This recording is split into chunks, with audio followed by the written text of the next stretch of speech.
pocos días vamos a comenzar en Lima con un plan piloto para el retorno progresivo y parcial a clases presenciales en las escuelas en Lima. Por una parte, ya se viene haciendo en el mundo rural desde hace varios meses. Hemos invitado para comprender este proceso a uno de los especialistas de la educación en nuestro país, que ha sido viceministro de Gestión Pedagógica, el doctor Flavio Figalo. Buenos días, señor Figalo, y gracias por su presencia en RPP.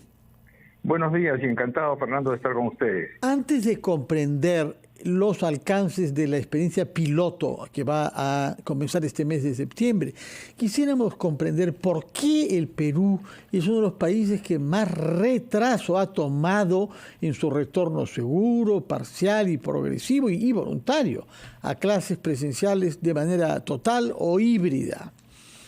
Bueno, yo creo que ha habido, digamos, intentos desde el 2020, en realidad, de tratar de avanzar rápidamente, pero han surgido otros problemas, razones políticas, razones de incertidumbre, las olas de la pandemia, etcétera, que han hecho que estos procesos que se iniciaron tempranamente no hayan podido madurar con la rapidez que se requería, ¿no? Entonces creo que eso ha retrasado mucho y por otro lado ha generado un conjunto de temores entre los docentes para poder también buscar regresar a clases con la seguridad del caso, ¿no?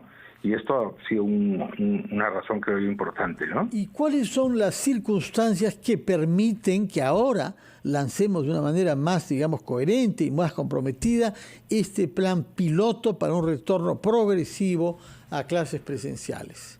Yo creo que se debe básicamente al movimiento de padres de familia, ¿no? Ha habido una enorme presión de los padres de familia. El 70% de los padres de familia desea que sus hijos vuelvan a las escuelas, ¿no? Y esto ha acicateado, digamos, el proceso de retorno. Recordemos que el propio ministro Cadillo, al tomar, digamos, el mando del Ministerio de Educación, dijo que las clases empezaban el próximo año, y sin embargo ya estamos empezando en septiembre, ¿no? Yo creo que lo que faltaba es establecer un sentido de urgencia sobre el tema del retorno a clases, dado, digamos, las enormes consecuencias de no hacerlo, ¿no?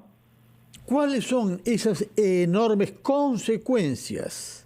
Bueno, son varias en realidad, ¿no? Tenemos problemas de salud mental, ¿no? Tenemos problemas, o sea, hay muchos chicos que han perdido familiares, incluso a sus padres, ¿no? Y además el tema de las clases no presenciales, el estar en casa, el no poder salir, el no relacionarse con sus compañeros, etcétera. Todo esto crea una tensión importante en los niños y en las familias también, ¿no? Y esto genera problemas que hay que resolver, y parte de la solución tiene que ver con el retorno. Otro asunto es el tema académico, ¿no? De acuerdo a un estudio hecho en Brasil, no tenemos estudios acá lamentablemente, ¿no? Hecho en Brasil, el aprendizaje, digamos, por la vía virtual, no representa el 30% de los aprendizajes que se deberían tener.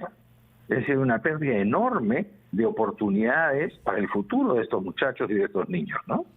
O sea, tanto en lo cognitivo como en lo socioemocional, el año y medio sin clases presenciales ha tenido consecuencias graves.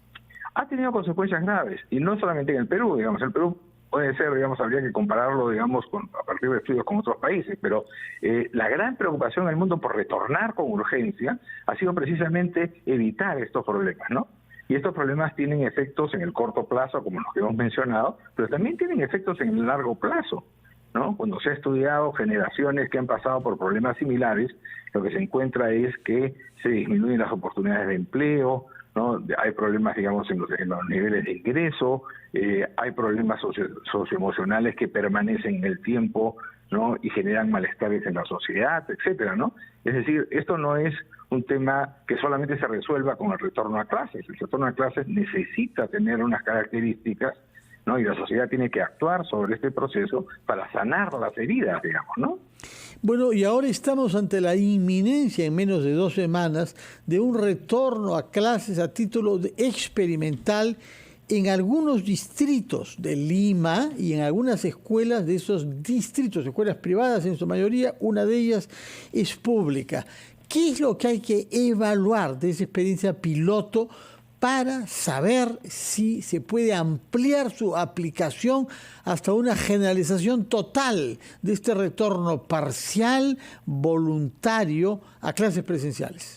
Mira, Fernando, desde mi punto de vista, con sinceridad, yo creo que el problema no es que haya que hacer un piloto para saber lo que hay que hacer. Ya hay más de 6.000 escuelas funcionando en el país, ¿no? Entonces tenemos experiencia suficiente sobre cuáles son las características del retorno y qué es lo que hay que hacer. Creo que el problema tiene que ver con el retraso de la vacunación de los maestros. Los sindicatos se han quejado de que si no hay vacunación no hay inicio de clases, ¿no? Y esto en Lima se ha hecho, digamos, más contundente. El representante del SUTEP de Lima ha declarado eso hace unos días, por ejemplo, ¿no? Entonces, esto está atado, si se quiere, al tema de la vacunación. Faltan solamente 177.000 maestros de 600.000 por vacunarse. Es decir, ya tenemos una alta proporción de vacunados, ¿no? Y yo creo que deberíamos empezar con los vacunados, ¿no? O sea, poco a poco, paso a paso, pero digamos al mismo tiempo con firmeza, ¿no? Y en los prácticamente 4.000 colegios que ya están en posibilidades de iniciar clases el día de mañana.